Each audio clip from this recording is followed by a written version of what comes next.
सन् 2026 को सागा दावा पछिल्लो एक दशककै सबैभन्दा शक्तिशाली आध्यात्मिक समय हो। यो घोडा वर्षको त्यो दुर्लभ संयोग हो जुन 12 वर्षको लामो प्रतीक्षापछि मात्र हाम्रो जीवनमा फर्किएको छ। के तपाईलाई थाहा छ, ब्रह्माण्डमा एउटा यस्तो समय आउँछ जहाँ तपाईले गर्ने एउटा सानो प्रार्थनाको शक्ति लाखौं गुणा बढेर जान्छ।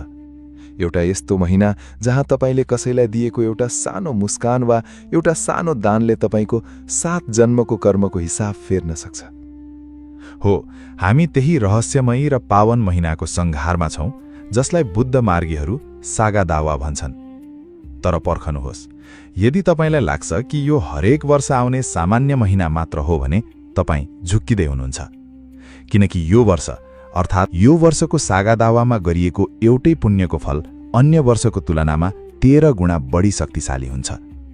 तपाई आज जे जस्तो मानसिक तनावमा हुनुहुन्छ, जतिसुकै कर्मको बोझले थिचिनु भएको छ वा जीवनमा एउटा नयाँ मार्ग खोजिरहनु भएको छ भने आजको यो